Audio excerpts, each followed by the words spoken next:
Brought to you by the Every Dollar app. Start budgeting for free today. All right. Today's question comes from Brody in Maryland. He says, is it unfair for me to feel angry that my wife wants a bigger house? We bought a 1,400 square foot house last April. I sold all 4 of my investment properties that I worked very hard for to completely pay off our debt, including the new house. Our house is a 3-bedroom, 2-bath ranch with a backyard on a quiet street, and it's in a good school district. So much sacrifice and saving went into making this happen. Now she wants a bigger house, even though she said she wanted this particular house before we put the offer in. I don't see how I can make this happen without going into debt again, and I will not go back into debt. Oh, this is juicy. Here's the thing. I do think that some people's personalities, because you don't talk about any type of pay raise or situation where you guys' lifestyle has changed drastically, but I do think there's some people that the goalpost is constantly moving, right? It's like, if I just get this, I'll be happy. And then they get that thing and they're not happy. Or if I just get this, I'll be content. And then it happens and they're not content because things don't make you happy and things don't make you content. You know, I think that they're fun, but they don't fill that void. And yeah, you can buy fun, but you can't buy happiness. Yeah. And you can't buy contentment. Nope. And if you're on social media, which she might be every single day scrolling through and looking at what the influencers are doing and looking at what their friends, their friends' houses, or if she's spending all night watching HGTV, it is very difficult for some people to kind of go, well, that's them and that's okay. My life is fine. Mm-hmm. And truly, I think that that's what this is. I think she's got a contentment issue. Exactly. Sidebar, what you stated there, I just saw an article the other day that the more hours you spend on social media, there's a direct correlation to the more credit card debt you have. Oh, really? I'd love to see that. I know there is. And the more overspending you do. Because, I do it, and I have the money, but I'm like looking at some gun thing, and I'm like, oh, I need one of those. Yeah. But if I had stayed off of that, I wouldn't even have known it was there. And, but so I know other people do it, and I teach this crap. So, it's like, golly, if I'm doing it, it's got to be. So, okay. Yeah. Here's what happened, Brody. You guys need to reset your marriage relationship. This is not about a 1,400 square foot house, and it's not about you being angry. You are acting like the daddy, and she's acting like Daddy's little princess. Uh-oh. I hear that. And Daddy sold everything and did everything and sacrificed and worked his fingers to the bone. And what did he get? Bony fingers. And he got a house, and he's real proud of the house. And now she walks in and goes, yeah, but there's the wallpaper. Yeah. And so we need to reset this, and instead let's be two like grown-ups. So the conversation I'm going to have is, and actually we had it at our house, but in a little different way when we were about your all's age probably. Mm-hmm. I'll tell you about ours in a second, but the conversation I'm going to have is, okay, we are going to get aligned on our goals. Yeah. My goal is not to perpetually make an unhappy person happy. I am not going to get on that treadmill. Mm-hmm.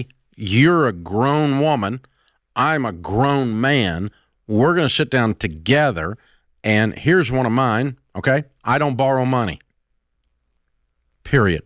Here's another one of mine. I like to provide nice things for my wife.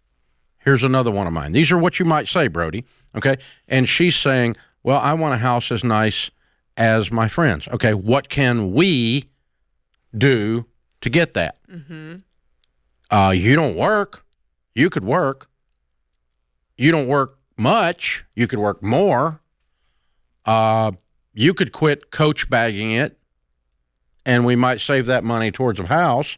I mean, what are we going to do as two grown-up people to responsibly, because I'm all in. I put all my chips on the table. I sold off everything I had to buy this house for us. Mm-hmm. Mm-hmm. And what you did, though, was you did that without her.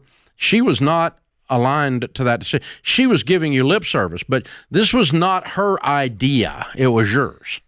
Yeah. Now you're surprised that she's unhappy of your plan that did not include her.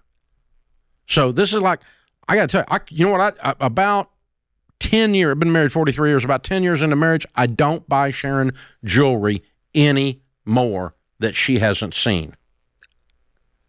Tell us why. Because I know I why. picked out ugly crap. I know. Yeah. According to her.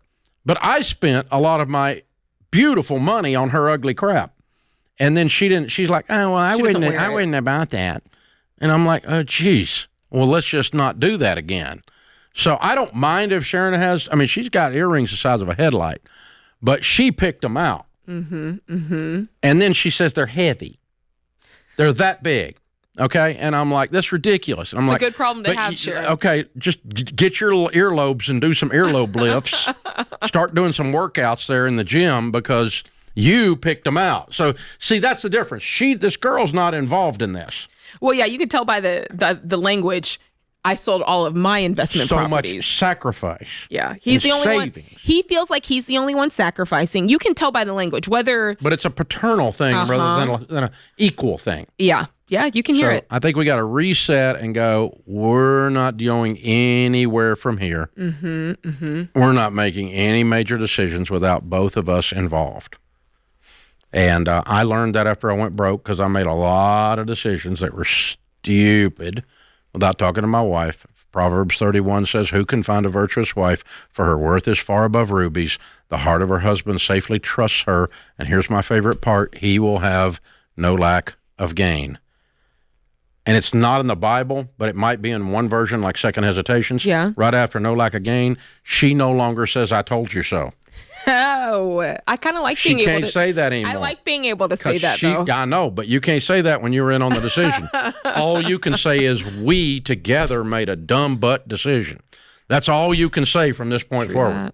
And that's it. You can't say, you're an idiot. You can't do that anymore because now you have to use plural. Let's change your pronouns. Idiots. We are idiots. We did this, right? That's so and true. so that's what's going on here, dude. You've got to reset this idea you have. Put your little Superman cape up of you're the papa and you're the provider and all this stuff. And she's just a little woman and you're never going to make Scarlett O'Hara happy. It's not going to happen. So she's going to get on the same page and be like a grown woman and stuff, and then she'll become happy. Yeah, it's a weird balance of power. It's a big deal, man. It's a big deal. This alignment in marriage is one of the things we find all the time in people's ability to get out of debt. They succeed in their careers at a greater rate. They and their ability to build wealth because they're aligned on sacrificing, and they make decisions together. The first time we did that after going broke was we finally saved up a little bit of money, and I had $10,000. Sharon was driving a blue 3-tone Astro van. You remember those? Oh, 100%. Completely ugly. The carpet was covered in toddler goldfish from the third kid, and it was nasty. This was a bad car. It was an embarrassing vehicle. When they first came out, they were all right. Well, this was not first come out. And she's like, I need a better car. We need to move up to a Suburban. And I had $10,000 or $15,000 saved at the company. I was getting ready to do this investment. We were going to buy this thing, and I was going to make $100,000 with this $15,000 down here. And she's like, we need to do a car. And you know what? We did both, but we did the car first. And then we did the company.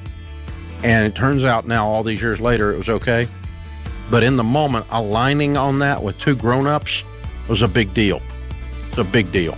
This is The Ramsey Show. Create your free every dollar budget today, the simplest way to budget for your life.